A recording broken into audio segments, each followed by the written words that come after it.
Hi friends, today is a very big day for me, so while this is usually a predominantly audio podcast, I wanted to do this on camera for those of you watching on YouTube. I often mention that I'm a game dev, and I've been promising that towards the end of October I'd be announcing my first upcoming game release. Well, the day has finally come. Don't worry, this episode isn't intended to be one long advert for the game. This isn't a big Sakurai-style deep dive into the game or a dev diary. Those will come later. But towards the end of the discussion, I will briefly make the world-exclusive announcement of two upcoming games. They aren't horror games, but as both are somewhat spooky-themed in a cartoony Scooby-Doo kind of style, I figured it makes sense to introduce and announce them today because elephant in the room, or rather bat and pumpkins and witches' cats behind me in the room, happy Halloween! Boy, Spooktober sure is scary, huh? But you know what is even scarier? Modern gaming. Microtransactions, loot boxes, always online, ever diminished or non-existent single-player campaigns, day one patches that are bigger than the game itself. Code in a box, game keycards, or often no physical version at all. Games as a service that you rent and never own, servers that can be turned off at any time. You will own nothing and you will be happy. And even if there is a physical version, it's massively overpriced with lackluster box art only printed on the outside sleeve, no physical manual included. Gone are the days of posters, stickers, maps, collector's cards, unless you want to order an overpriced and impossible to store collector's edition for over $150 that comes with what amounts to a few bits of paper that cost less than an actual dollar to manufacture. Gaming has never been so expensive, and never have gamers been given so little for such a high price and been expected to put up with so much at the same time. Games that are released long before they're finished, though you've paid full price to essentially become an unpaid beta tester for a game that may never actually even be finished and is instead abandoned while the publishers move on to a sequel, promising it will fix the issues, all while probably firing the majority of the original development team. Ever-divided politics, censorship, restrictions of freedom of artistic expression. This isn't a dog whistle for any particular viewpoint, I promise. This isn't a political video either. Everyone is welcome here.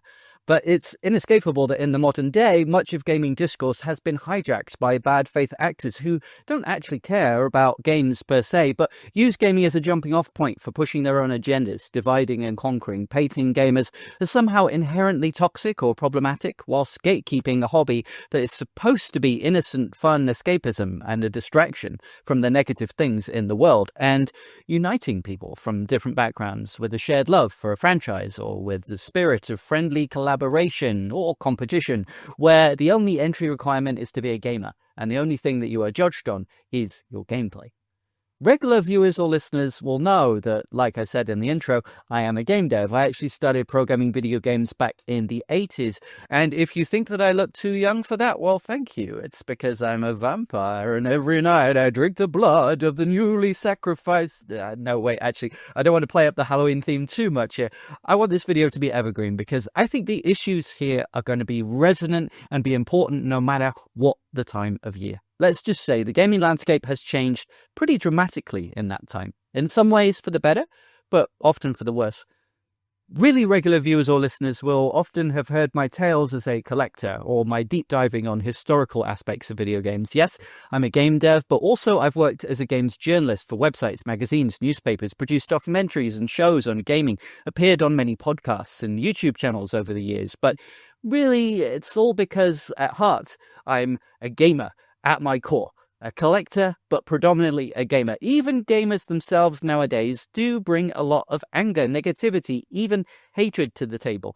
Not all for the politics I mentioned, but for corporates controlling games. Some people hate Nintendo, hate Pokémon, they hate EA, Ubisoft, Activision, Blizzard, or whatever. They hate people who play Fortnite or League of Legends or Raid Shadow Legends. Actually, that last one might be justified.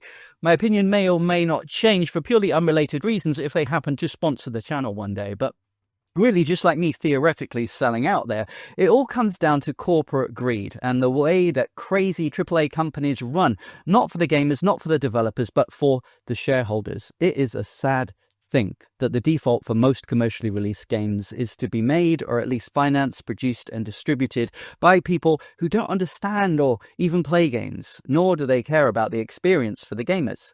There's no respect for value for money or even customer loyalty. They just want mindless consumer drones that pay no matter what, and they like to experiment with just how far they can push consumers' patience and goodwill. As much profit as possible for the minimum effort. To be clear, this isn't a slight on individual developers and artists and other skilled people working hard. The problem almost always comes from the current corporate or financial structures holding up gaming. And when I say holding up, I'm not even sure that's accurate nowadays, is it? On the one hand, video games as a medium make more money than movies, TV, music, and books combined. But on the other hand, we've never had such a horrific number of layoffs, bankruptcies, mergers, and buyouts, companies being taken over by foreign governments and royal families who care less about the games than they do about whitewashing their own reputation for soft power abroad. I said this wasn't going to be a political video, so let's move on. And again, regular viewers or listeners will have heard me talk about how nowadays my day job is working in the film industry. I'm a director, a writer, occasional actor, but most often a producer. And I've worked on many projects at every level, from zero-budget indies up to major Hollywood blockbusters. And before that, I was in the music industry and worked with everyone from unsigned indies to big-name artists and major labels. From a marketing, sales, and distribution standpoint, I have helped many projects get wide releases, selling books, CDs, DVDs, and Blu-rays to retailers worldwide. I can tell you for certain from first-hand experience that many of the problems with modern AAA video game productions are exactly the same with major studio movies or major label music.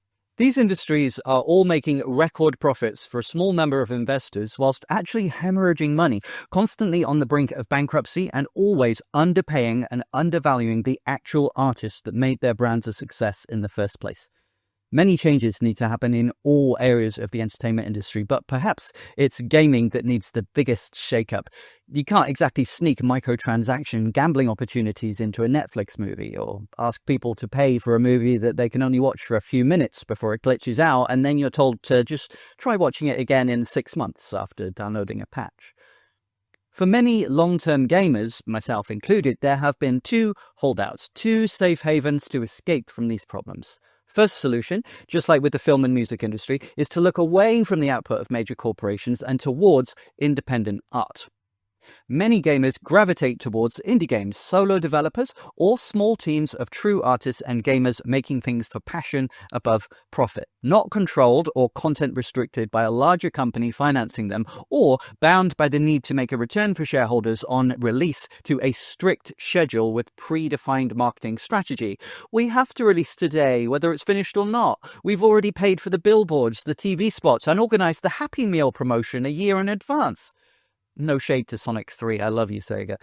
I hardly need to tell you the occasions when a tiny indie game has completely embarrassed the $100 million budget AAA titles, Minecraft, Stardew Valley, Balatro, the unprecedented success that we've just seen with Hollow Knight Silksong, breaking every sales record, winning every award. But every Shovel Knight getting its own amiibo, there are 1,000 indie titles that get no traction at all, that us as gamers don't even know exist? Without a huge marketing budget and with such enormous competition, it is impossible for many to break through, regardless of the quality. Word of mouth via social media posts, Steam reviews and the like are great, but that only works if people even play your game in the first place. And it's literally impossible for even the most dedicated of gamers to try out every single new indie game that comes out. And again, there's the issue of us gamers who like to collect physical, actually own our games in perpetuity with no need for a subscription or being tied to a server or specific launcher. And many of us like to have something nice to hold too and display. An ever-growing Steam backlog is great, but it can never compare to a bookshelf of carefully curated titles that we love and cherish, or can swap with our friends, pass on to our children, or even resell or trade in for other titles if we want to. The other holdout against the negative aspects of modern gaming for many gamers has long been Nintendo. Often in recent memory, Nintendo has been portrayed as somewhat out of touch, old-fashioned, stuck in the past. It's been a long time since Nintendo consoles competed on a pure technical level with their contemporary PlayStation, Xbox, or the average gaming PC spec of that generation.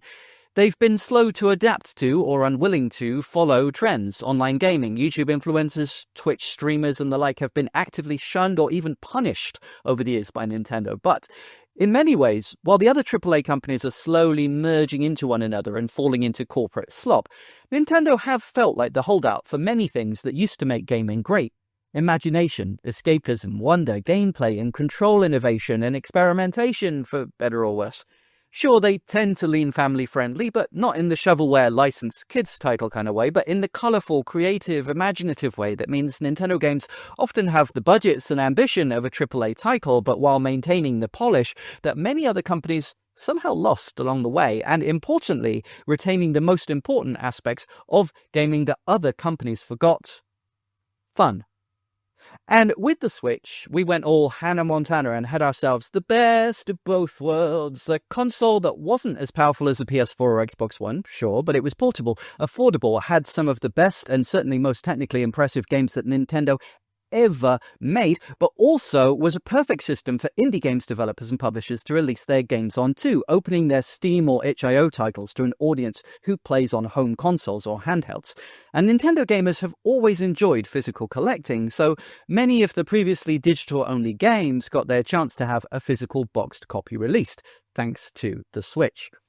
Honestly, for a while there, for many of us, myself included, both as a gamer and as a developer, the Switch really was the perfect platform for many types of gaming.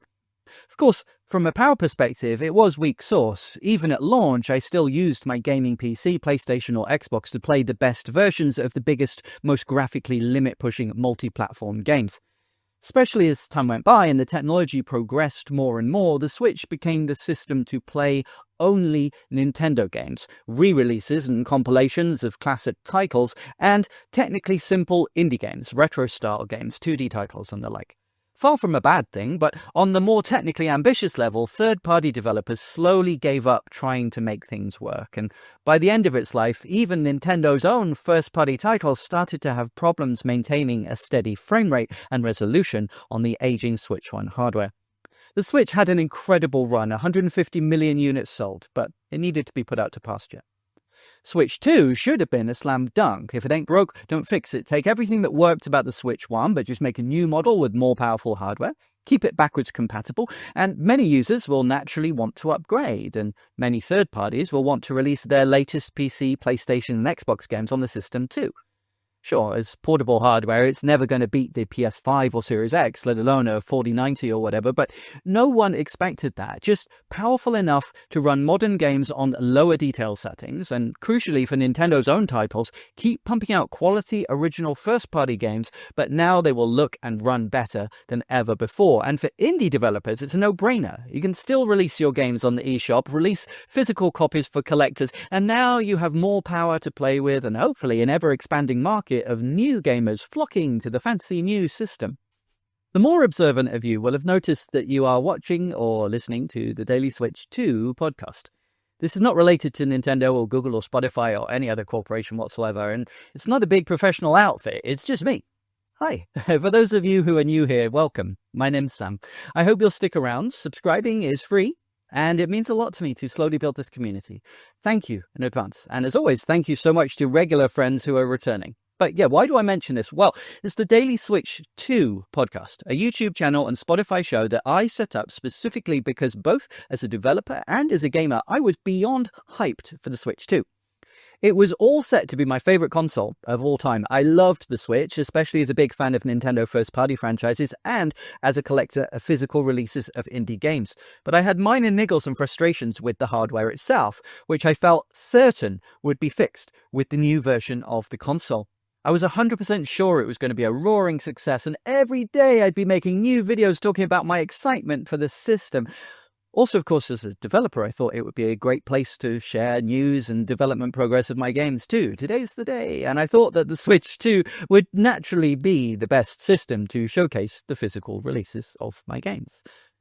But yeah, it's not exactly been plain sailing so far, has it? Now, don't get me wrong, I love the Switch 2, though there are a few things that I still wish would be improved. I stick by my first initial impressions that it's almost been purposely designed in a way that a hardware revision can be easily revealed with minor improvements, making everyone buy it again. The same way that the original fat DS was a cool concept with great games, but it felt a bit like a prototype, and the DS Lite was clearly what the DS should have been in the first place. The Switch 2 is a really great system, but many people are waiting for the new improved version, which seems somewhat inevitable just by the design choices of the first model, clearly leaving room for improvement in certain areas with either a hardware revision or a Pro model. But even if you don't care about the minor niggles, the biggest controversy has probably been the price, which is far higher than most were expecting, and it stops it from being a no-brainer easy upgrade path most people were expecting and turns it into more of a luxury item. Nice to have, but more of a specialist console rather than a mass-market best-selling runaway success like the Switch 1 was for many years. Now, to some extent, the price of the console is what it is. There are many combined world circumstances that have meant that the price of PlayStation hardware, Xbox hardware, PC graphics cards have all shot up in price too. But Nintendo got the brunt of the public's anger because they raised their prices first.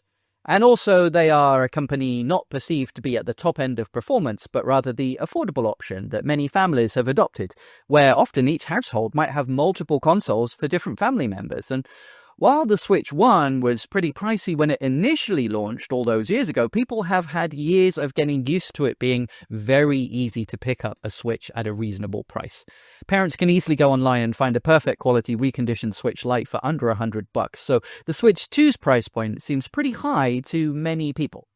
In fact, I live in France, which is traditionally Nintendo's biggest market in Europe, but just this month, French supermarket Leclerc reduced the price of the console by €30 below Nintendo's recommended price point, and pretty much every other retailer has followed suit. Bear in mind, this isn't a temporary promotion or a sale, this is a permanent reduction. Switch 2 editions of games are being sold for the same price as their Switch 1 versions, rather than a 10 or sometimes €20 higher, like Nintendo recommends too. I've asked several sources that I have in French retail, and they've told me point blank that Nintendo's recommended prices are simply just too high and consumers won't pay them. And again, this is France, one of the richest countries in Europe, and traditionally Nintendo's biggest market over here. The prices are just perceived to be too high to be good value. Of course, there is a financial crisis in pretty much the entire world. People are finding it hard to pay for the ever-increasing prices of food, electricity, petrol, gas. Everything is more expensive. But that means that an expensive new console becomes a I'll buy one later rather than immediate no-brainer easy upgrade. And of course that leaves many feeling disappointed or angry at Nintendo or trying to find things to complain about just in order to justify their FOMO of not buying the latest console, even though perhaps they would secretly like to if the prices were a bit more manageable. Again, it's not exactly Nintendo's fault that the Switch 2 is expensive. The prices of everything is going up nowadays, including the other consoles, as I said. Microsoft's recent price hike for the Series X basically takes it to the point where I personally couldn't possibly recommend it to someone with a straight face. It's a great console, don't get me wrong, but for the price they are currently asking, the fact they're basically putting all their previously exclusive games on every system known to man, at this point just buy a mid-range PC, man. And sure, the Switch 2 is competitive from a price perspective with systems like the Steam Deck or ROG Ally, but those have always been niche items, luxury systems for hardcore gamers. The Switch 1 was such a success because it was accessible to the mainstream market, and that's not where the Switch 2 currently sits, and that's a shame. In my opinion, Nintendo should reduce the price of the standalone console by $100 and include a game bundled with that. Even if that means making a loss on the system when they sell it, they would sell many more units and quickly recoup that loss through selling games. They would only need to sell 2 digital first-party games or 3 retail copies in order to recoup the loss. And right now it's much more important for the future of the brand to build a large install base and get as many Switch 1 owners as possible to make the upgrade, and perhaps even tempt non-Nintendo gamers who mostly play indie games on PC and who've been considering a Steam Deck or similar. However, the biggest problems for Nintendo so far have been the pricing of the games themselves, the marketing and release strategy decisions for some of their biggest titles, and multiple restrictions on the third parties and indie devs which have caused chaos, disrupting the previously smooth and successful path to release of Switch 1 titles. Let's talk about game pricing first, along with strategies for DLC and physical versus digital. But just quickly, don't forget that I am currently running a free competition to win some cool little Mario and Pokemon prizes. The current prize pool includes Mario, Luigi and Cheap Gacha figurines, a spiny paperclip, question block highlighter pen, a question block pen or pencil holder, Pokemon Mega Evolution Paris event guide and vinyl sticker. These were only available for 2 days in Paris, so are pretty exclusive. Also, a sealed pack of French Pokemon cards, Scarlet and Violet, a French Pokemon magazine with Christmas poster featuring Gen 1 Pokemon that is super cute. It's completely free to enter. You just have to go to my Patreon and leave a comment on the post. But don't forget that the Patreon has a completely free tier, so there is no cost at all for you to enter. You only have until the 14th of November, so get your skates on. And now is the perfect time to become a free Patreon member too, because we'll be doing chats and other live events about my upcoming games, and members will get discount codes, early notification for pre-orders of special editions, ways to become a beta tester, get your name in the credits, and much, much more.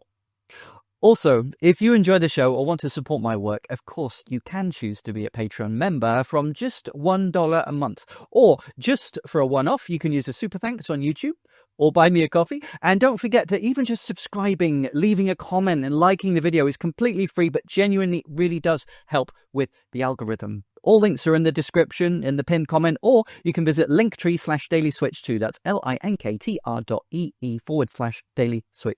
Thank you so much in advance. Okay, let's get back to the pricing stuff. First problem, Nintendo decided to basically increase the new top-end price for their first-party games by $20 from $60 on Switch 1, ignoring Tears of the Kingdom, to $80 on Switch 2. Some people will argue that so far Mario Kart World is the only true $80 game because the other $80 titles have been Switch 2 edition games, re-releases of $60 Switch 1 games, but with $20 DLC expansion packs. And if you are genuinely someone who tries to make that argument and you can't see why that's even worse, I'm not even sure what to tell you, man. Pretty much every other company in gaming history, including Nintendo themselves, have reduced the price when re-releasing old games, and that includes the DLC for free as a matter of course. For me, I don't object to Nintendo selling the new DLC upgrades as separate digital downloads for those that already own the Switch 1 versions, that's fine. But for the full releases, the Switch 2 editions of Switch 1 games should cost no more than the Switch 1 versions, and it's insane to argue otherwise. This is not just me saying this is the predominant opinion of almost every member of the general public who isn't a raving Nintendo fanboy apologist. To someone who just casual video game fan who doesn't follow the news but sees products on the shelf, seeing the Switch 1 games being $10 or even $20 more on Switch 2 seems crazy to them and makes them far less likely to buy the new console on impulse when they feel like they can get the same games for less money on a console that they either already own or could pick up secondhand for a quarter of the price or less.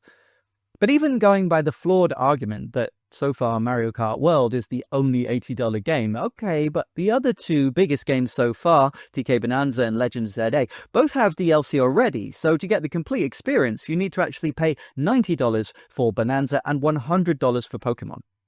Now, again, I want to be clear, I love the games that we're talking about here. DK Bananza, I think, is pretty much universally acclaimed, so I probably don't need to justify that too much.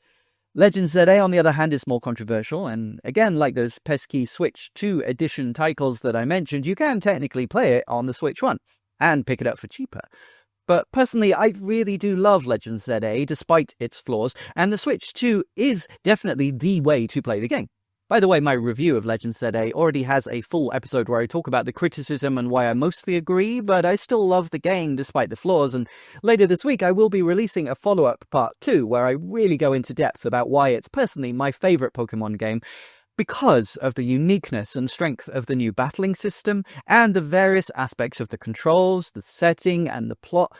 It's a game that I will happily and fiercely defend from a gameplay perspective, but even I can freely admit that it's hardly a graphical or technical showpiece for the system, and shouldn't be your only reason to upgrade to a Switch 2.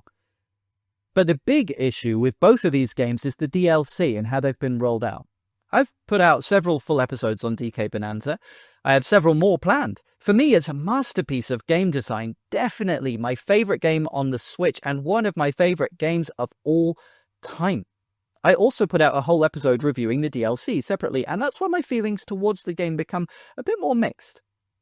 Whether it's true or not, we will never 100% know, but when playing the DLC, it is impossible to escape the feeling that this was content always intended to be included in the base game as unlockable completion bonuses. When viewed under that lens, the content is fantastic, nostalgic, good fun, and a nice reward for finishing the game, adding some real fan service and a reason to come back and replay. But removing it from the game and charging extra brings with it two questions. Is it worth $20? To which I'd answer no.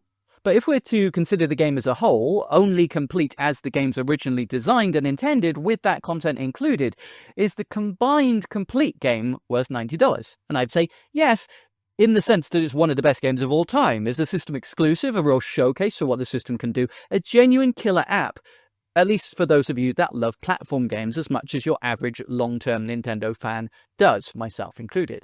But does it effectively raise the maximum expected price of a first-party Nintendo game within its launch window to $90, even higher than Mario Kart World's $80? In order to feel like DLC rather than cut content, it needs to be substantially bigger, and should have been released at least 6 months after the release of the game. As it stands, it just serves to make the $70 version of the game feel incomplete.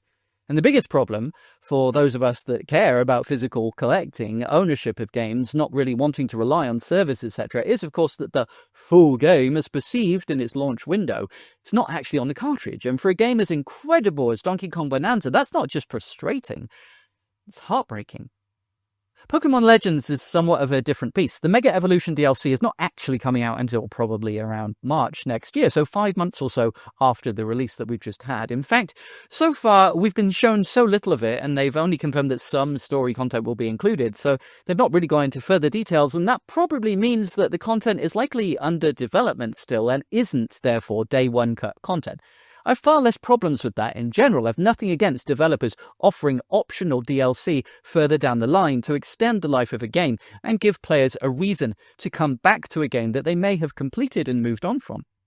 Now, as a player, of course, it is my preference for this DLC to be free as a thank you bonus for the success of the game. This is often the way with smaller indie titles, for example, the free expansions offered for Hollow Knight or Stardew Valley.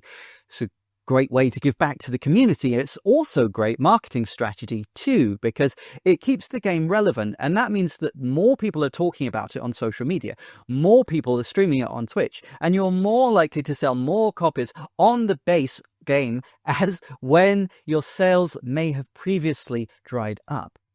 However, I do understand that for games with a larger team behind them and bigger marketing costs, etc. too, it's unfeasible for AA and AAA titles to just give away all DLC for free. I genuinely don't mind paying for DLC for games that I love. On the Nintendo end, as an example, I was perfectly happy to pay for the Mario Kart 8 DLC on the Wii U and the Captain Toad DLC on Switch. I felt that I got my money's worth out of both, and at the time of release, I felt that they were great reasons to come back to games that I'd previously enjoyed.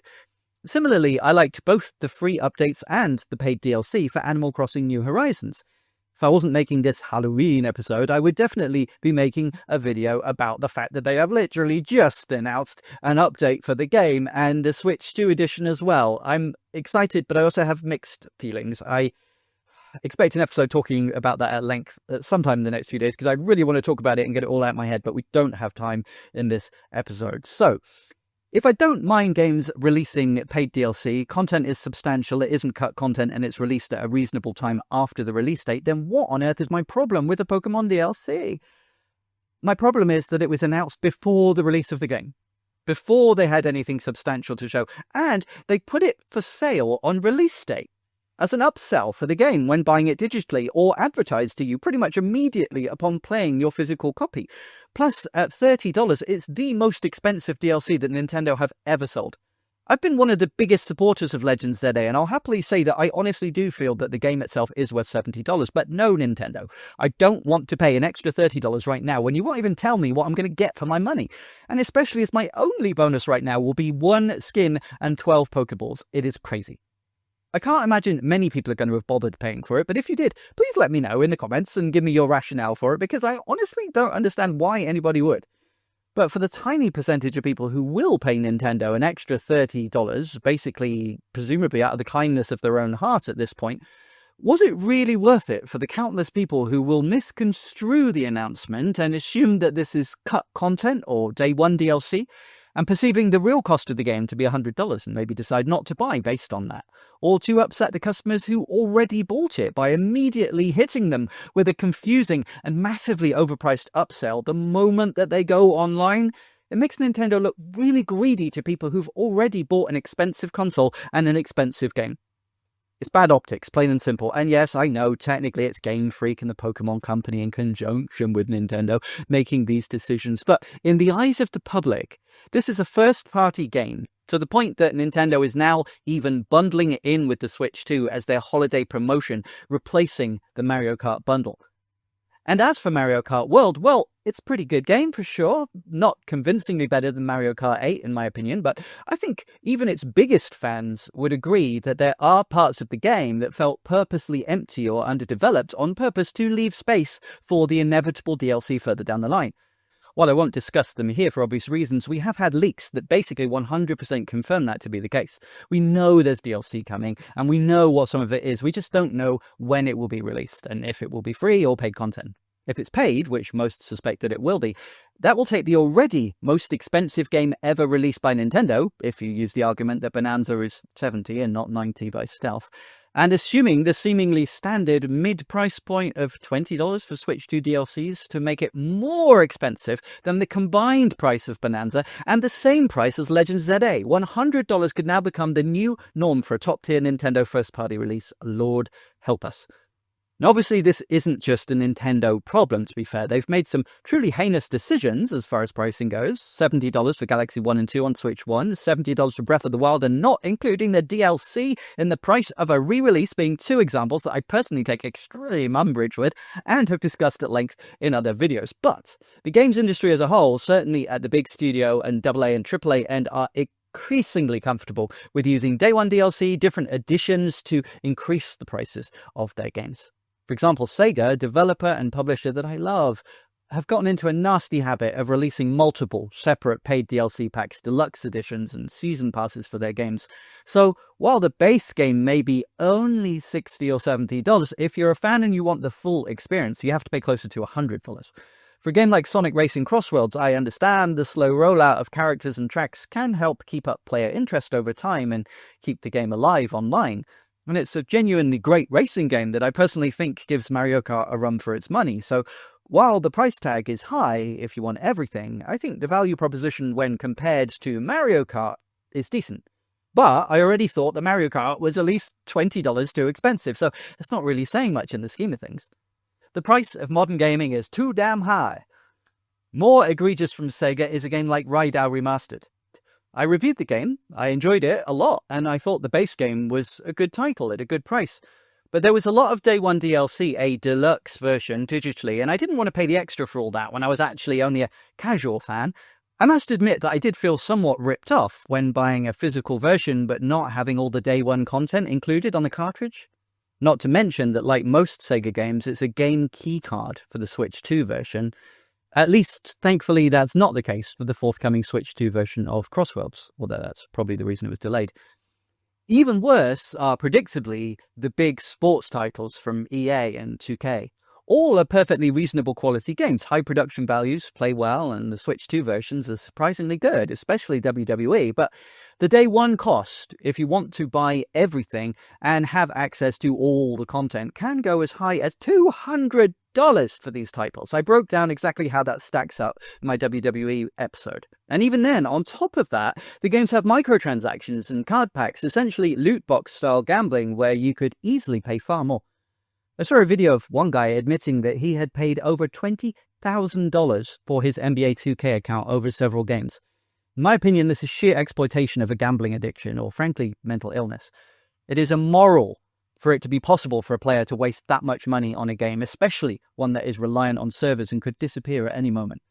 I'm still extremely mad at myself for that one time that I paid £70 for a digital T-Rex for a Jurassic Park mobile game, only for that game to not even exist 2 years later. I can't imagine how I would feel if I'd paid as much as a brand new car or a down payment on a house.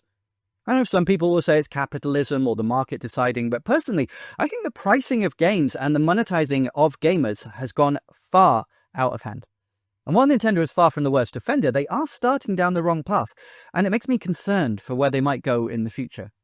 Part of the reason I stuck with Nintendo for so long is they seemed above these kind of techniques and seemed to pride themselves on offering gameplay first, polishing their games to an insane, industry-leading level and making the value proposition clear to the customer. But with the recent pricing choices and nickel and diming their customers since the Switch 2's launch, Nintendo are pricing people out of the market. Gone are the days when they offered their older games and consoles as budget alternatives for those that couldn't afford the full price. Nintendo Select's Player's Choice, reduced price last generation hardware. These are things of the past. In fact, the Switch 1 was the first major Nintendo console to never have a reduced price best of line of games, despite being their longest running console. And now, since the launch of the Switch 2, Nintendo has increased the price of Switch 1 consoles rather than reducing them. They can argue world circumstances or whatever, but as I said earlier, it's a very bad look at a time when customers can't afford to pay, and if they reduced the prices and sold at a loss, they could very quickly make it back on software, especially digital sales with no manufacturing, stockage or postage costs and no fees to pay to retail middlemen. And therein lies another huge problem with Nintendo's current pricing model. They are insisting, in most cases at least, to charge the same for their digital downloads as for their physical releases. This makes no sense. Why would anyone want to pay to buy an ethereal, temporary, server-reliant game which has no resale value, can't be lent to a friend or passed on to a loved one, and takes up valuable space on your pretty tiny internal console memory or vastly overpriced memory cards? If you include the cost of the percentage of a memory card that the games will take up, that makes the average digital game actually cost around $15 more than the physical cartridge. Again, I've done an episode breaking this down, and I often include these costs in my separate game reviews. I know some people will argue that it's only your system memory temporarily, but frankly, the amount of time and effort it takes to download the often enormous file sizes means that once you've waited hours and hours to download a game once, you don't really ever want to delete it until you are 100% sure that you never want to play it again. And for most people, they're going to want to replay games, swap them out when they feel like it, and if they're going to be forced to wait hours and hours for it to download each time, they're less likely to just randomly boot up a game on a whim, and therefore end up playing that game less often, thereby paying more while getting less value out of it. Now, that's not to say there aren't advantages in buying digital games, of course. It's nice not to have to go to a store or buy or waiting for an online delivery. It's convenient as long as your internet connection is good enough so that the download process isn't too inconvenient and slow to render that particular advantage null and void. But the bigger advantage, from my perspective at least, is having the game permanently on your system and not having to carry the cartridge, swap them out all the time. Of course, it would be really convenient to have every single game that you own permanently on your console ready to boot up at any time, kind of like the emulation consoles you get for old games. But unless you pay an excessive amount for a huge memory card, which right now would cost you more than the price of your console in the first place, you aren't going to be able to do that with too many full-size AAA games. Again, in a previous episode, I went through the average sizes of all the games that had been released at the time, and it's around about 11 games that you can keep on your system at once. Decent, but certainly not the entire library of a hardcore gamer, and presumably Nintendo want to sell as many games as possible, not have people be put off from buying more games just because it would mean they'd have to delete one of their favorites or have to buy another memory card, which costs at least as much as one full-priced game on a cartridge. But still, I do concede that there is an advantage in having a handful of your favorite games installed on your system, so you could just carry it around and not have to worry about storing and swapping out multiple cartridges. And there is also the advantage that games installed onto the system will load slightly faster when running off the cartridge. That's not nothing. So, a digital game is more convenient and loads faster than a physical one, yes. But it has no resale value. You have nothing nice to put on the shelf, it takes up valuable and costly memory space, and worst of all, Nintendo can remove ownership at any time. And while that's not entirely likely, they will certainly take down the servers at some point, which means if your memory card or internal memory ever get corrupted, which is pretty likely with flash memory actually, you will have no way to play the game that you paid for. As we always say, when you buy a digital game, you are buying a license to rent the game, you are not buying the game itself. So at any point, your right to play that game can be revoked. But that's in the future. Some people won't care. They only care about playing modern games while the games are modern, and don't mind the preservation or ownership aspect because they don't tend to replay their older games. Fair enough, I suppose. But even as someone that does replay his older games and very much does care about physical ownership and preservation, I can see the appeal of digital games, and I do sometimes buy them. Of course, sometimes it's a digital game that I buy because there's no physical copy available. In cases like this, I always double dip if a physical copy becomes available further down the line. But sometimes I also buy a digital copy of a game that I already own physically if it's one of my favorite games and one that I know that I'll want to replay very, very often so that I can just have it permanently installed on my console and carry it with me all the time. As I said, I'll make a separate video on it, but if I decide to pick up the Switch 2 edition of Animal Crossing New Horizons and start a new island, I'll almost certainly do that because once you get into the swing of that game, it's kind of a case of just playing it for a few minutes every day. So constantly swapping out the cartridge will be a pain and potentially damage the system. But assuming the Switch 2 edition is $80, if I buy it physically and digitally, that's a crazy price, which is very hard for me to justify, but would be the ideal solution for someone like me that values collecting but also wants that convenience. And here we reach one of my major points with digital games. In my opinion, from both a moral and value perspective, digital versions of games should cost significantly less than the physical version. The company selling the game keeps 100% of the cost if they own the storefront like Nintendo or Epic or whoever. Even if you're just an indie game company like me, selling through a storefront like the eShop or Steam and giving a percentage to the owner of that, you still don't have the costs of manufacturing, shipping, warehouse fees, percentage to the retailer. You can make exactly the same profit margin from your physical and digital games if you sell the digital versions for less money. So by charging the same amount, you are getting free money for no effort.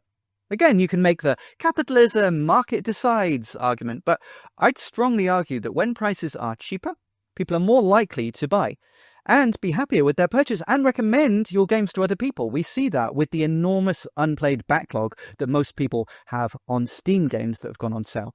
And when you buy a game digitally, you are actually more likely to double dip and buy a physical copy too.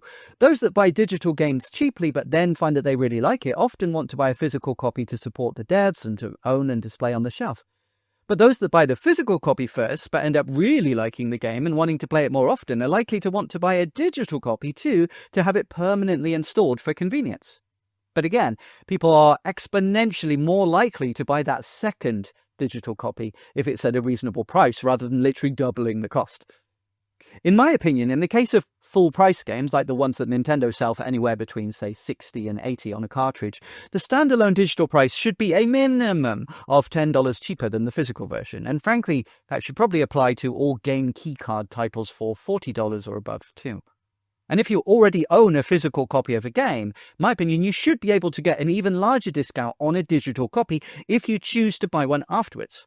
For companies that own their own storefronts like Nintendo, I personally think that they should give you a digital copy free when you buy the physical, or at least with a token payment to cover server costs. I understand that's unlikely, but I think that a 50% reduction for those who own a cartridge and then choose to buy a second digital copy is quite reasonable and within the realm of possibility. Again, I think the amount of extra copies that Nintendo would sell would vastly outweigh what they would lose by reducing the price, and the customers would end up spending more money and feeling like they got better value even though they spent more.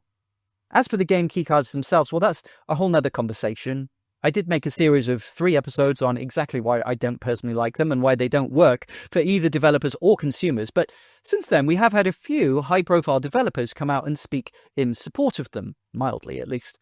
Long story short, I disagree with their points to some extent, but I do think that some things have changed in respect to the options that third parties now have since I made those episodes, and this will include my own personal thought process for how I'll be dealing with my physical releases of my games, and also I hope to get feedback from you all, whether I'm on the right track or not. It's a complicated balance, and I want to make sure that I get it right. But don't worry, I am not going to release on-game keycards. I am team physical all the way, but there is still a lot to consider. Physical releases are not always perfect, especially not in the modern gaming landscape. In general, there are 2 main categories of people who might prefer physical games. Those that collect mostly to display, or those that collect for ownership, preservation, or resale value. Of course, there is a lot of crossover. Many people will care about both to some extent. As a gamer, there's many ways that all of this can go wrong, and therefore for a developer, there's a lot to consider.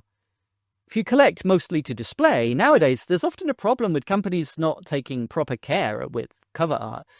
In the old days, cover art was often very elaborate, partially because in the 8-bit days the graphics were so simple that in the case of early microcomputers, often just symbols on a screen, so detailed paintings or illustrations were necessary in order to help you imagine what the simple graphics represented. Even as graphics developed more with the 8 and 16-bit consoles, box art usually had a lot of detail, often trying to represent the whole game to give a true idea of the scope, elements where if you looked carefully in the art, you could see previews of various aspects of gameplay, different levels, enemies, bosses, or whatever. The kind of art that if you stop and take time to appreciate it, you see a lot more with little details of each viewing. However, nowadays, companies often prioritize the simple and small icons for digital storefronts so that they are clearly readable when tiny on a small screen, like a phone, a tablet, a portable, or in the thumbnails of a digital store. But they may then not care about having the full detail or appeal for the full-size box art for display. And even if an elaborate piece of custom art has been made, because of the differences in digital storefronts and the different aspect ratios of box art for physical versions, this often leads to art that doesn't format correctly and gets cropped or ends up with wasted letter or pillar box space, making some versions look better than others when displayed, unless the publisher goes as far as to make custom versions for each format. Spoilers for a future episode, that is exactly what I personally do. It's something I'm really passionate about, and I will cover it in detail on another episode. Also, for people that like to collect, there's the issue that most physical games nowadays are just really lackluster. Just the paper inlay that you see inside the plastic case when it's on the shelves, but then you open the packet and find there's just blank white on the reverse, and usually not even a slip of paper is included, let alone an actual manual. In the past, games often included detailed manuals, posters, maps, sometimes game catalogs, things like stickers, collector's cards, mini comics, pin badges, keyrings, whatever. Even when a physical edition is exactly what you would hope for as a collector, often you have to deal with the extremely limited availability too. Short print runs, you can end up being vulnerable to scalpers. Sometimes ones that even use bots to snipe and buy every possible copy before real gamers have a chance to do so. And often, physical editions are only available in special editions, which can be ridiculous prices, sometimes offering very bad value, perhaps costing $150 or more, but the extra stuff that you get inside is mostly just paper and card, which in reality cost only a few dollars to manufacture. And there is such irregularity in the sizes and shapes of these special edition boxes nowadays that you soon run out of space on your shelves and find it difficult to store them safely. If, on the other hand, you collect mostly for preservation and ownership purposes, there's problems too.